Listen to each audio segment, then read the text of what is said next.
Yo, what's up, everybody? We back. We back for another review, another episode of Scatterbrain and Ray Bradford podcast review time of House of the Dragons. Hope you all enjoyed this episode. Hope you all had a good week. I hope you had a good time with your family and friends. I hope you got whatever you needed accomplished.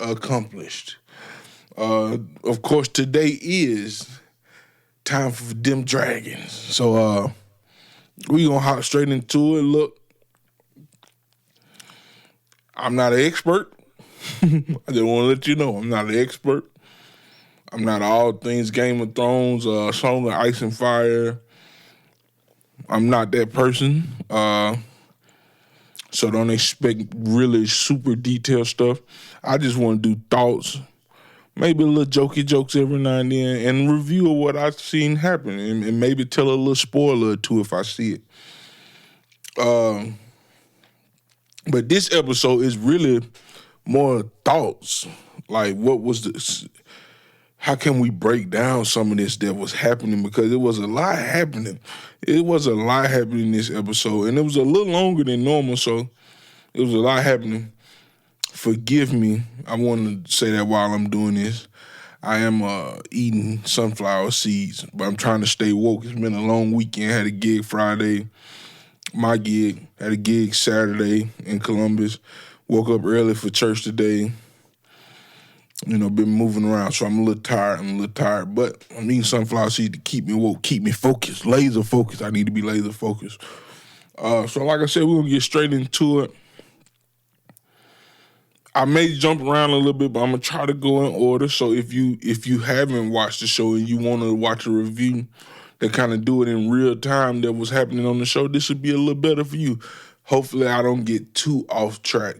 Boy, look at that. Boy, it done took me almost 35 years for this mustache to connect to this little scraggly beard down here. It's trying to connect, but that look all right. So let's start right at the top. We start with the Lannister thing. I didn't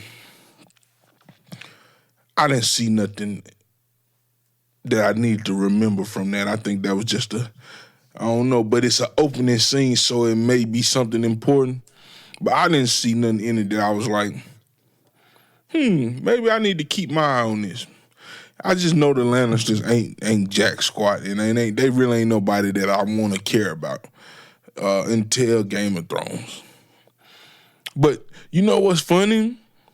I don't know how many True Blood fans we got that watch House of the Dragon, but if you're a True Blood fan, you'll know that the dude that's playing the Lannister twin was the dude that played, he also played Terry in True Blood. Just a fun fact. That's a fun fact. He played Terry in True Blood. The dude is a great actor. He can you kind of pigeonhole people when you know them from such a big show like True Blood. You'll pigeonhole them to just, he's just a True Blood actor, but he's a really good actor in this series as well. But yeah, he's just a cunt with money. That's what the Lannister people are. That's what that scene helped remind me of. That he's a cunt with money, and he don't really have no hands, no fisticuffs, or no sword game. Cause he talking about he need Aemon with him, blah blah blah. If you got them things on you, you don't need Aemon. You don't need that dragon. You don't need that dragon. You know what I'm saying? You just, so I kind of skipped over that when in my recollection, because I got my notes here too. But the Green Council meeting. Aemon is a tyrant, man. He's a tyrant, bro. He just... I get it, though, because he's seen his brother be manipulated so much, taken advantage of, told what to do, you're just a placeholder, blase, blase. He's saying all this. But the way he's going about ruling is a little wild. It's not as mean as a Joffrey or somebody. Let's not say that. But it's not as light as a Viserys Targaryen. But it's a little closer to the meaner side, man. And it's just wild to see that he's doing that. And like I said last review, he just it's clear he's so hurt from his childhood, man, and that his mom didn't love him. You know, it's clear, and I just wonder, how do you even how do you ever reconcile with that as an adult? Because he's an adult now, so how do you ever reconcile with that? Is it? I was about to say something that could have spoiled the series, but it's like, how can you ever reconcile with that as an adult? Because if he don't reconcile with that, he's gonna be down bad for the rest of his life. And the rest of his life may not be long. We don't know. He probably could die next episode or next season. Wink, wink. He could die soon. So he need to reconcile with that fast.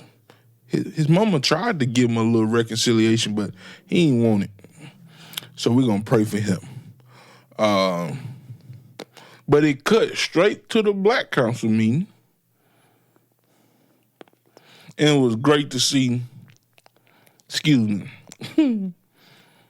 Something I see is good, man. They good. Y'all better have some. You hear me now? Have some. It was great to see Corliss Valerian accept the offer that Rhaenyra gave him, and he was now the hand of the queen.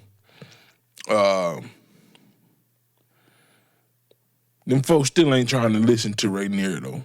Even with him back, they still ain't trying to listen. I don't like it. But in that small council meeting, she set this man up. I knew when it was going on, I said, something ain't right. Something ain't right. But like I say, watching this, I do a lot of research. I go watch videos and stuff to get history of the book history, to see how I be wanting to see how it's going to adapt to TV and from the book. So I watch a little stuff, all that stuff, on YouTube. Check out Emergency, awesome, heavy spoilers,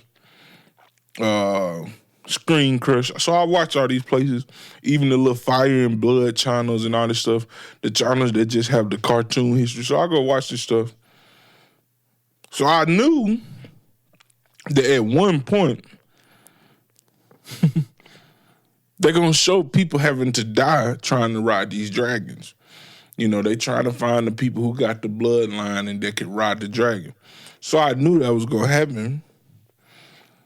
But man, watching this Black Council meeting, I was like, something ain't right. She's setting this man up. Because I ain't seen him all series. I can't remember. If you see it, comment down and let me know. If you have seen him somewhere, let me know which episode he was in so I can go back and watch it. And then when she said his great-grandmama, that's 2, 3, 4 generations ago, you ain't got that blood in you no more, bro. That blood washed out. That blood ain't in them nuts no more. You feel what I'm saying? It's washed out. It's over. And then it was his mama, his great-great-grandmama, that was a Targaryen. That blood gone. It's been another womb, then crossed up some DNA, and then another womb, and crossed up some DNA. Boom, boom, boom. That DNA gone, brother. It's gone. So I knew when I'm watching, I said, something ain't right. That man don't need to try to ride that dragon. But she convinced him. She didn't even have to convince him. As soon as she said, you got Targaryen blood in you, blood from old Valyria, it's a chance that you could be a rider, but you do know you got to be prepared to die if you're trying to ride a dragon. As soon as she said that, that man said, I'll do whatever my queen asked me to do, because I've been wanting to ride a dragon my whole life. I thought they were gods. But if I got a chance, I'm going to do it. Now, I would want to pose the question to y'all. Would you say you knew you had some Targaryen blood in you, but it's 2, 3, 4 generations ago that the bloodline was would you want to try to ride that dragon? And especially if they didn't keep a little Targaryen in the blood. So you know what I'm saying? It happened a while ago. Another Targaryen then sweep around and make it. You know what I'm saying? You know how they do the incest? They sweep around and make keep the blood a little fresh. If you knew all this, would you try to ride a dragon? Me personally, I wouldn't, man, fuck that dragon.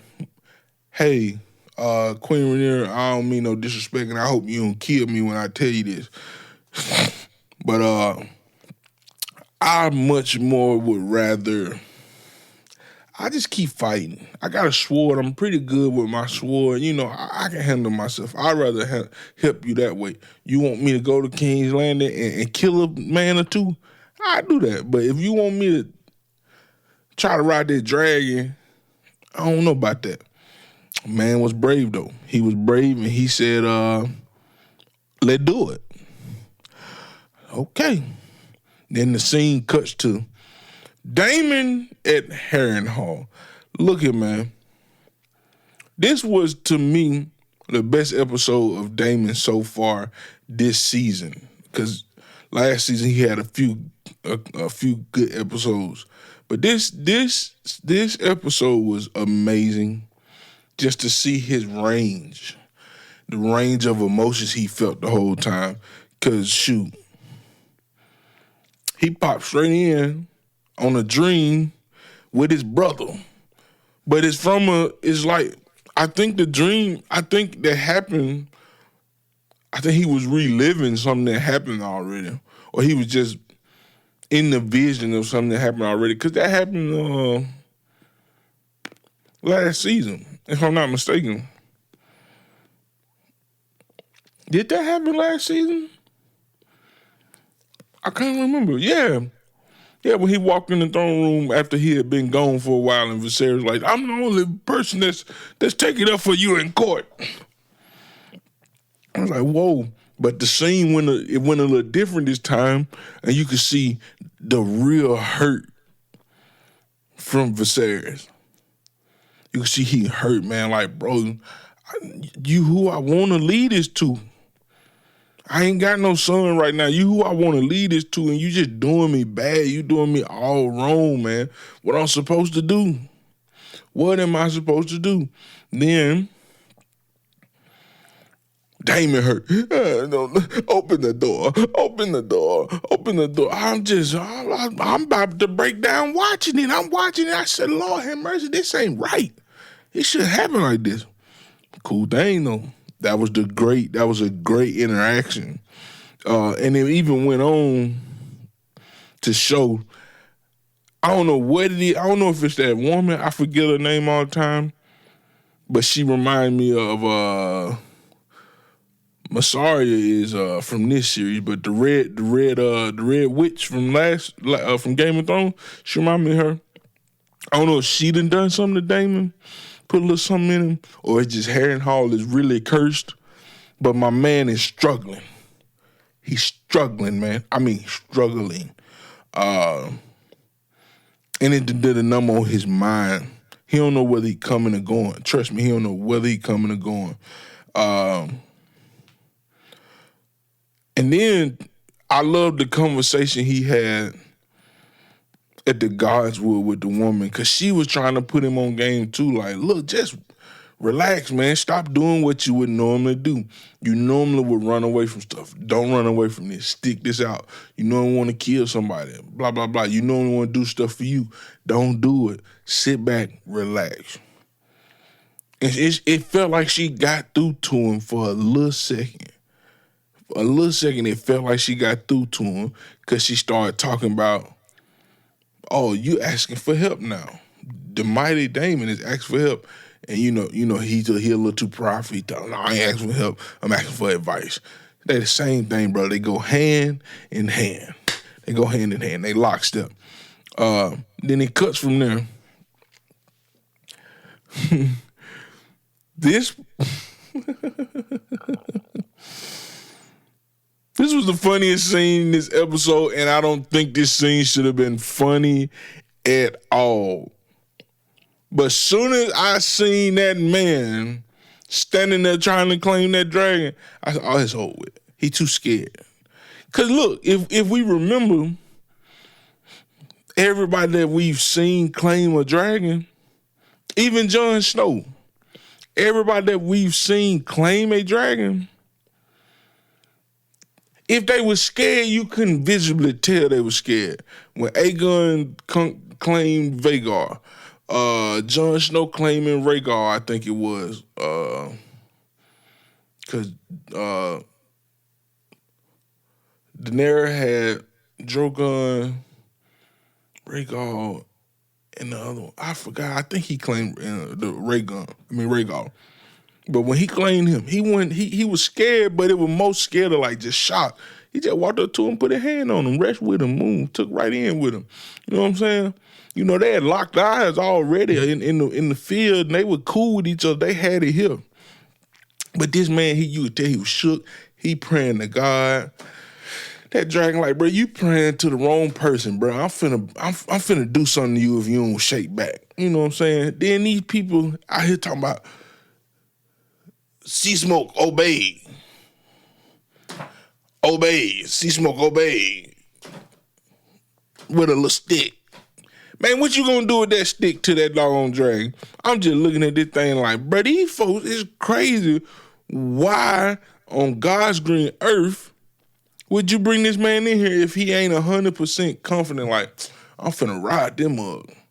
Like, I got one of my homegirls, her son, like, if you hear him talk, he like super confident about everything. He'd be like, shoot, dude. Watch, dude. I'ma do it, dude. Watch. Yeah, dude, I be scoring touchdowns, dude. Like, yeah, dude. Like, we was at we were playing at an event for the Pelicans, and like Zion walked backstage. Little homie said, I finna get a picture with him, dude. Watch. He was so confident that I had to believe my life. You know, I'm trying to tell him and juice him up a little bit like, bro, you ain't gonna do it. You know, and I'm in my 30s. This boy, he 10, 11, 12 years old, but I'm talking to him like I'm his age. You ain't gonna do it, bro. You ain't gonna do it. And guess what? Eventually he did it. So if this man, she trying to get to ride this dragon, ain't that confident, I don't want nothing to do with him, man. Send him on, man. Get somebody else, because he finna go in here, he finna die. He ain't got no confidence about himself, no bravado. That dragon needs somebody with a little humility. It need about 30% humility, about 50 to 60% bravado. That put me at, let's say I use 60%, so I got 90%, and a little 10% insanity. That's what that dragon need for anybody to ride it. You know what I'm saying? My man there, he probably had 15% bravado, 2% insanity, and he was just out the window. Courage, he didn't have much courage. He just wasn't fit for the job. And I'd be doggone if that dragon didn't play him. I think Sea Smoke played him out the gate. Sea Smoke knew he ain't finna ride me. I ain't fucking with him. Ooh, Lord, I ain't mean it, because I ain't messing with him. Sea Smoke, no, I ain't messing with him. This Sea Smoke playing. Sea Smoke coming up. Let me survey the scene. I see homegirl. She was married to my dog that used to ride me. I ain't gonna hurt her. I got no reason to hurt her. So look, this what we gonna do. I ain't gonna hurt them. These the trainers. I really don't like them because they used to hit me with them sticks. I don't like them, but I'm going to rock with them just for now. Then he looked, oh, this the peon. I'm finna burn him alive. And one of these trainers may have to catch a stray, but that's just what gotta happen. Unfortunately, that's just what gotta happen. But how I'm gonna get to that is, okay, they want me to obey. They keep telling me to obey. Serve. Cool. I'm gonna play like I'm a serve. Here go the little saddle. He hunch it back up. Here go the saddle. Turn his neck away. Here you go. My boy tried to take a step. See Smoke look at him. Oh, he for real. Oh, I'm finna burn this fool. And I be doggone. See Smoke. He stayed up. He playing. And boom. My boy, he went from 2% insanity to 100% insanity, which is too much. I told you just need about 10% insanity. You don't need too much. Too much, the dragon knows something wrong with you. I got to get him off me. See, Smoke realize this fool got 100% insanity because he going to say, I've done it. Fool, you ain't on the thing back yet. You ain't done nothing. He done that. See, Smoke reared up on his ass.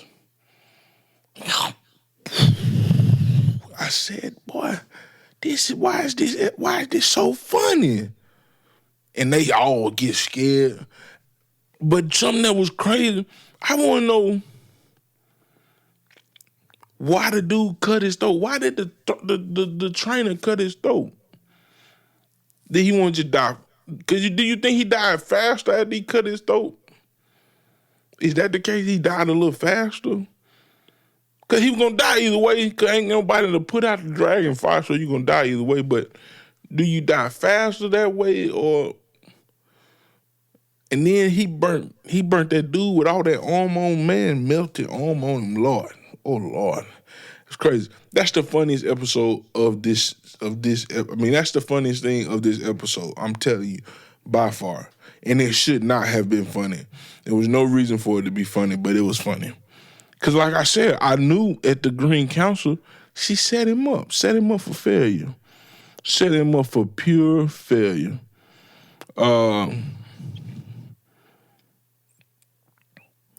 Corliss and his son, the bald-headed one, I think his name Adam. Holy smoke, it just hit me. Something that I wrote down and it just hit me. Oh, I'm glad I can't wait till I get to it. But Corliss and his son, Adam don't want to take on the responsibilities. For some reason, he just want to keep living how he living. But when you can live like a king and live good, you have servants, people cook for you, you don't even wash your own body no more. Somebody gonna wash your body. You got all this going for yourself. He choosing like he don't want to do it. And he make a big scene because Corliss is asking him, hey, I want you with me. I want you to be blah, blah, blah. Basically a high-up commander. He kind of, is this a command or are you asking me? I would have punched him in the throat. Nigga. Nigga, what's up? I told the nigga you don't want to live good? You want to keep living like a peasant? You want to keep living like a peasant? Like a man who ain't got nothing? Man, look, man. Go live good, man. You deserve it, man. You come out the man's sack, man. Go live good. That confused me. But later on, you had a conversation. I'm finna skip around. Later on, you had a conversation between Adam and his brother.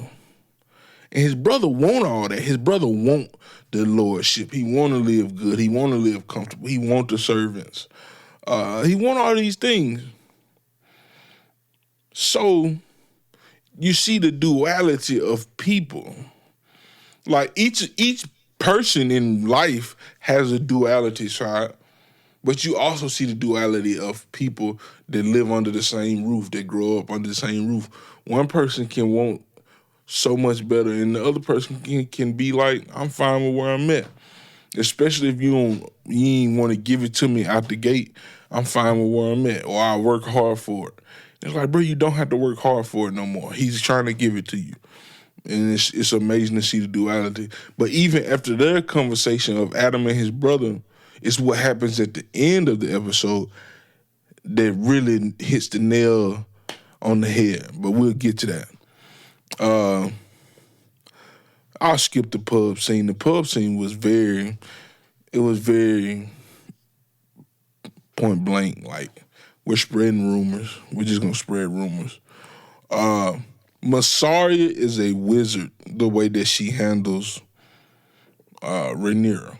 She's a wizard. But I think, well, also the end of the episode shows why. I had no idea that it was going that way. It was going that way, but it shows why she's a wizard, because I think she has a little more feelings for Rhaenyra. But everybody in their life needs a Messiah. You need somebody who can, because everybody isn't always positive in life. Sometimes you go through some negative moments, and in your negative moments, you need somebody in your life that can remind you of the positivity of what you're doing. And Messiah is doing that. She's also helping Rhaenyra, but she's also reminding her of the positivity that she has going on.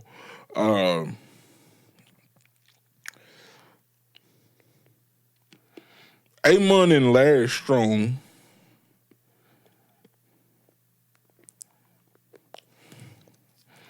I said a few reviews ago, or maybe last review, that the dopest thing about this show isn't always the action or the killing.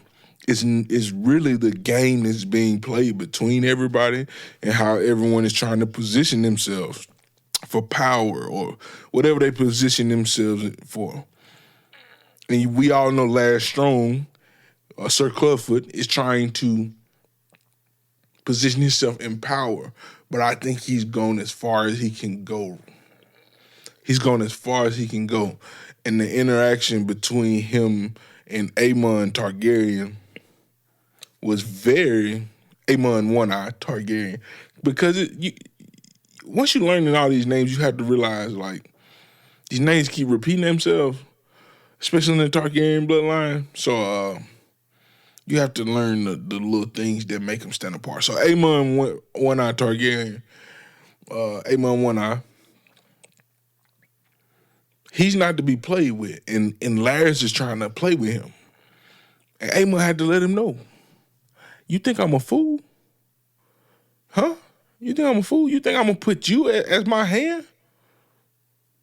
You think I'm going to put you as my hand? Huh? I'm not a fool. Call my grandsire. Call my granddaddy. Send a raven. Go get him. Yeah, you can handle that, can't you? And it's just like, bro, like, again, Aemon isn't as mean as a Joffrey. He's not as cruel as a Joffrey. Cruel, if it sounds like I said cool, I meant cruel. But he's close. He's not far off. He's not far off. And he's been playing the game his whole life. I think Aemon has been preparing himself for this his whole life. And the way he's handling everyone is, I'll give it to him, it's masterful. It's masterful. But that interaction goes south. But I think in the interaction, Larry's realized, I've hit the wall. I've gone as far as I can go. The maester comes in there and tell him, your brother woke up. He up. He breathing on his own. It then got better. And he talking. He said a couple words. Aemon face didn't budge. Just stayed crazy. He just stayed crazy. Oh, let me go talk to my brother. And this is where it gets foul. Foul. Because the man trying to hide what he did to his brother. He don't want the man to say nothing. Well, guess what, brother? You tried to kill me. I'm going to tell somebody. Somebody got to know. But Larry's no. Larry's a smart dude, man. He a smart dude. He played it smooth. Aemon go in there. What you remember? He got that, but his brother, it's like the game, man. Even though everybody playing the individual game, Aegon know what to say. Even though he hurting, his body broke up, he can't barely breathe, skin peeling, or trying to sew ribs, trying to heal back up. He tell him, I don't remember nothing. Basically, he tell him, you ain't even got to come to me and ask me twice, bro. I don't remember nothing. But Aemon, to get his point across, he keep asking him, what you remember? You don't remember you attacked Melees. You was foolish. You foolish. You shouldn't have done that. Ain't gonna tell him, man, look, bro, you ain't gotta keep pressing on me, bro. I don't remember, bro. No, he remember. He leave out. Larry's coming in and say, oh, do I want to go? I'm gonna wait till I get to Larry's. Princess Raina, who off in the veil, been lied to. She walking with her little cousin. Is it a cousin or her? Would that be her cousin, brother? That's what that is. That's her cousin and stepbrother.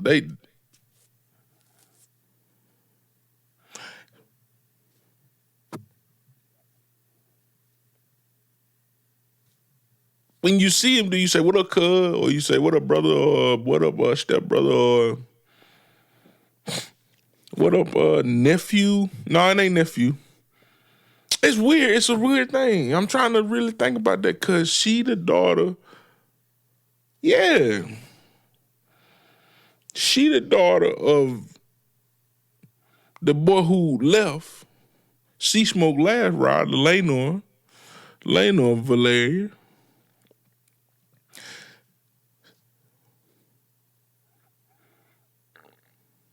Sister. She the daughter of his sister, right? Yeah, she the daughter of his sister who was married to Damon. I'm trying to put this together. How you? So that's, bro. We got Rhaenyra and Lenore, Damon and Lenore's sister. Then they have a kid, which is this girl. They had a lot of kids, but we just getting straight to it. And here,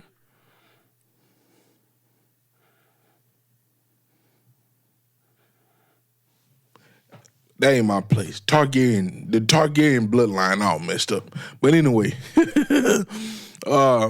she with her cousin, brother, and she say, man, I say talking, they walking, and she walk up on the earth, been scorched, sheep and stuff been ate everywhere. Sheep still around there just killing and taking things. Sheep still around there killing, taking things, and eating. And boom, she realized this woman lied to me. She done played me.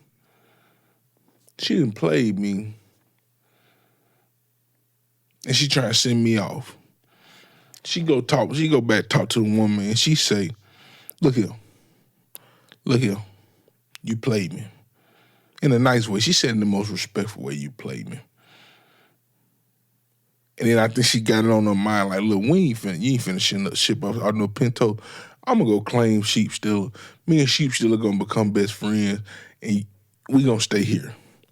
And they leave it at that. I wish they would have showed the rest of this episode. Too much. Don't make me wait. Cause I don't know. Cause we only got 2 episodes left before this season over with. So we only got 2 episodes left. Don't make me wait. Don't prolong me. Go on, do what you're gonna do now. You could have did the episode. And they cut away. And they cut to Corley's Sons, but we talked about Corley's Sons, their interaction. Then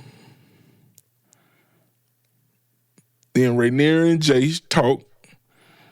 And this talk summed up in a nutshell is, hey, we need Damon, man. Go get Damon. Whatever you need to do, go get Damon. In a few words, that's what he was saying. Go get Damon. Go get Damon. We need him. Raise up your skirt. Show a titty. Show a leg.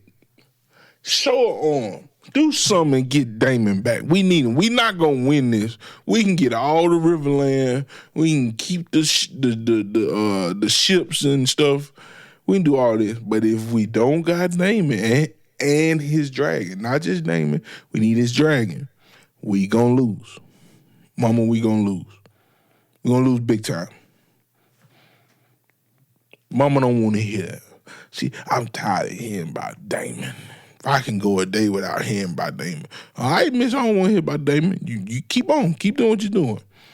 And then from there, it cuts to Masaria Again, everybody needs a massage in their life. Talking to right near until the gift being sent. Everybody, like, what you talking about? What the gift? I thought you just spreading rumors. I didn't know you was sending gifts. Dopest thing ever was to send them ships of all that food. Amazing tactic. Them folks ain't messing with A-Gun, Amon, Allison, any of them folks. They ain't messing with them. Helena, any of them. They ain't messing with them. Oh, this woman care about us. She still thinking about us. She sent us food.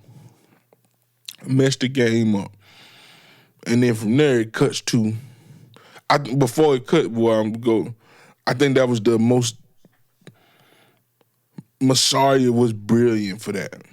That was well thought out, well planned. Like, oh, they're starving, like starving. And they keep feeding all the sheep in the land to the dragons or to the higher ups.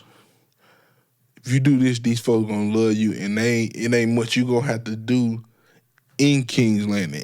They gonna happen take out King's Landing because them folks started going crazy.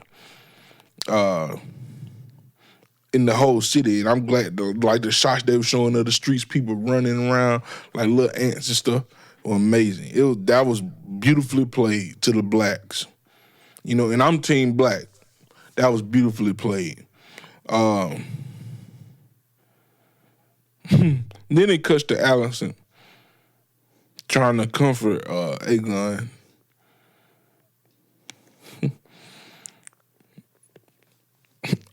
I do want to say, Allison is proof that we as humans, we really don't know how to communicate our emotions to our loved ones.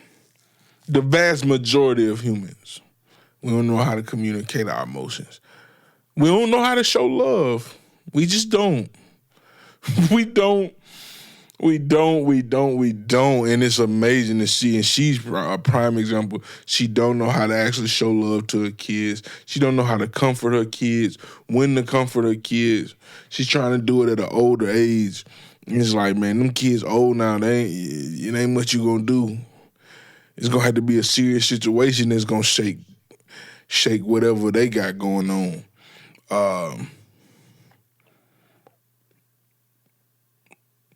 Beautiful conversation between Allison and her brother.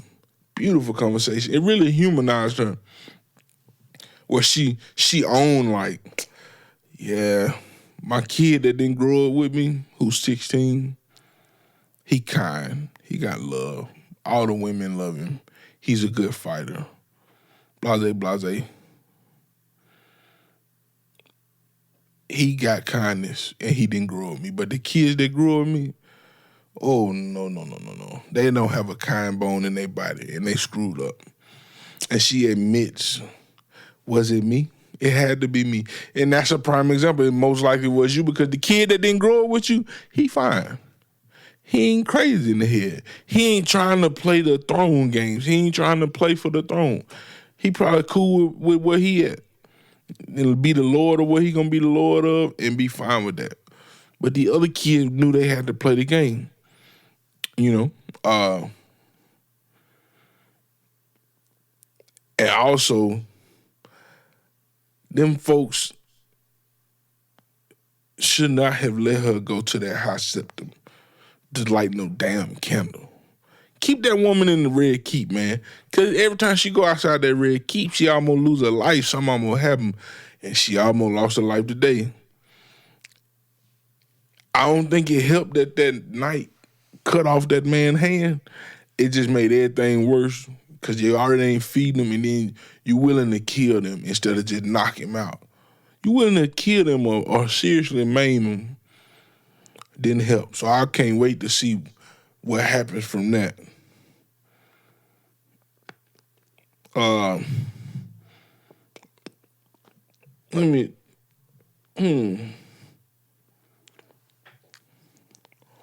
It was cool to see Damon break down. I forgot what he broke down, but he broke down, and then he had the other interaction with with Viserys. It was a head scratcher because I didn't know.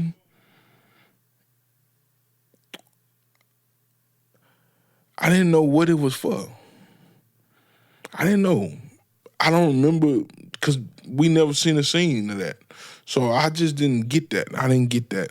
With it showed Viserys and his wife after she had passed. I didn't get that one. But now look, I told y'all, I do a lot of research on this. I watch a lot of videos.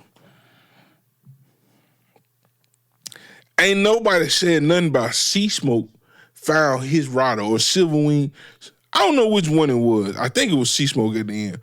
But no, it was Sea Smoke because the dude who came back and told Rhaenyra said it was Sea Smoke. Nobody said nothing about these dragons finding riders. It's always the rider claim the dragon. No. I loved how this played out. Sea Smoke come and found who he want. Hey, man, I'm rocking with him, man. I'm rocking with him. And I'm surprised the man didn't realize it out the gate, like, hey, bro, this dragon coming directly for you. It's skipping everybody else. It's flying direct. It's like a bird. I had a bird attack me the other day, probably 2 weeks ago. It literally attacked me. I was walking by him, and it flew. Then it come back. On that second time, I said, oh, yeah, the bird want me. It don't want nobody else. It's flying by other people, but it coming directly for me. That's how the dragon do it. It's flying. It's going by everybody else. Woof, woof. But it coming directly to him. And he should, especially once he went in them trees and that thing kept flying, oh, it want me. That was dope. That's a different play. Because I don't know any accounts where it's explained that the dragons claim the rider. And obviously it claimed the rider. And it's a black man on a dragon.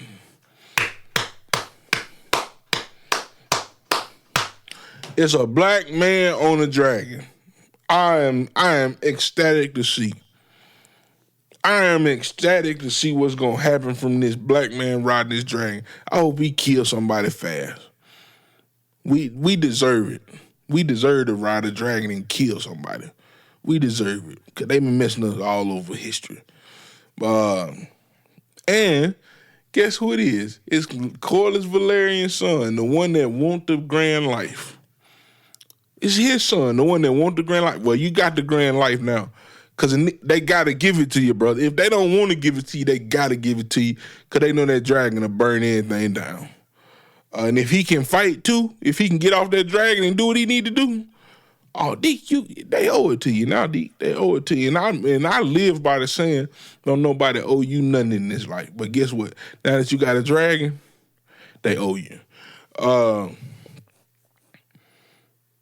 And cut to Mysaria and Rhaenyra.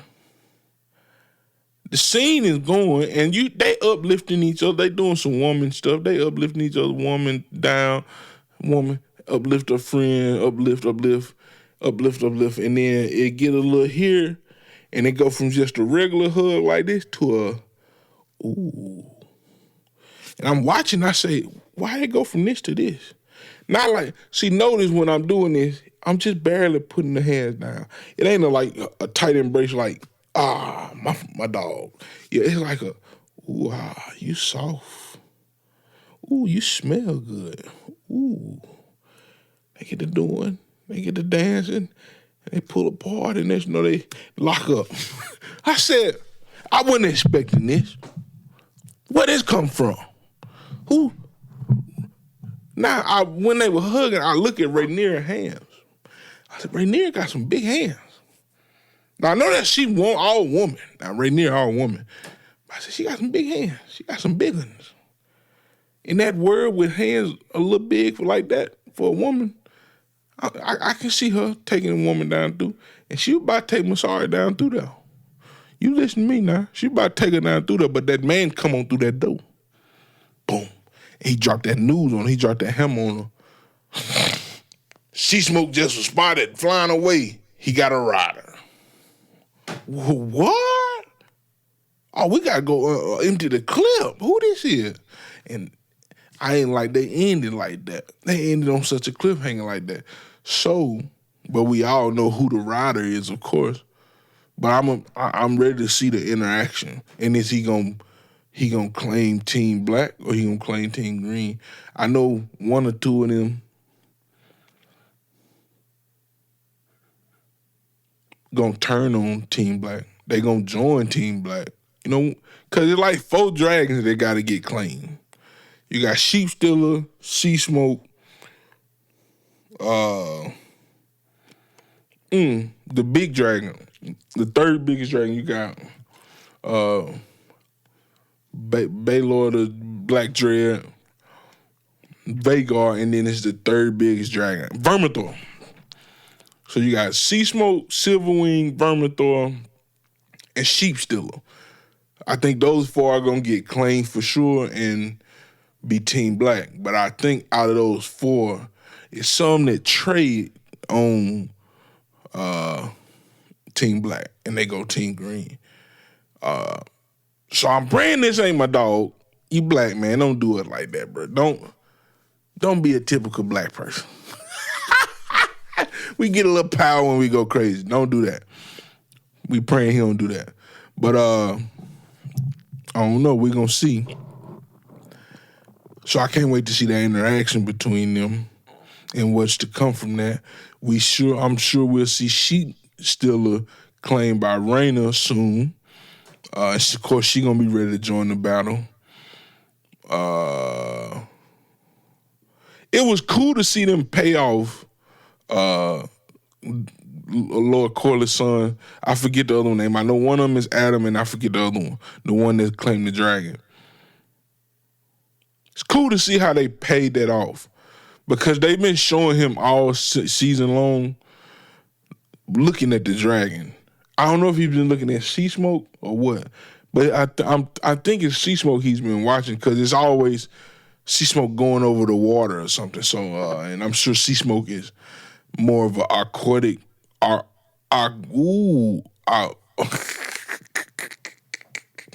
oceanic, aquatic.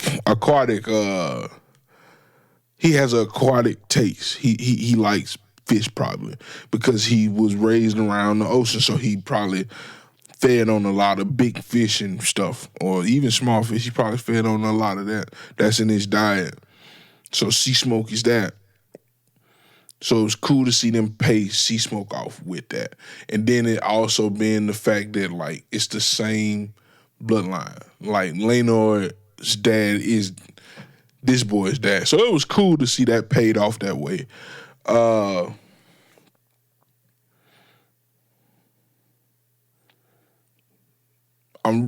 I was amazed to see how they just let these baby dragons, like, sit around everybody. It's like baby dragon, sit around everybody, just play and do whatever you need to do. Play with the babies, but here go a baby dragon. It's amazing to see that too. I can't wait till next episode so it can set up what's gonna happen in the finale. Also, Thursday is Deadpool Wolverine Day. Deadpool and Wolverine Day. Wednesday is my birthday. So if you see this, wish me a happy birthday. Thank you. What else is next week? Is something else that's happening next week that we gotta discuss? I can't remember. But before I leave here and get off of this, I want to say thank you to everyone who came to the show this past Friday, July 19th. I have been promoting this on this channel for the longest. For at least a month or two, I've been promoting this. Thank you for everybody who came out. We had a good time.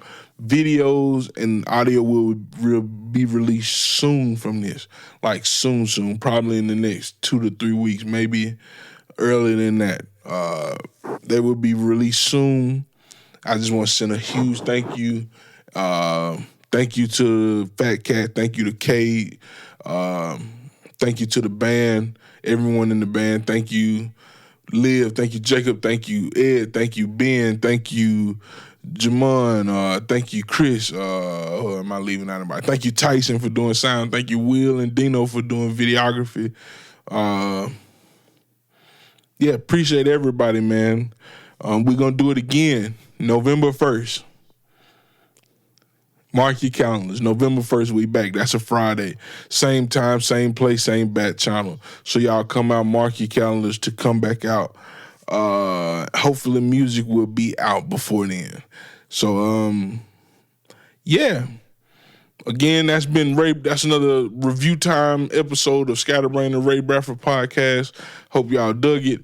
Hit the like, hit the subscribe, share this to your friend. Let's talk about them Dragons, man. See y'all next episode. Peace out. Y'all be safe.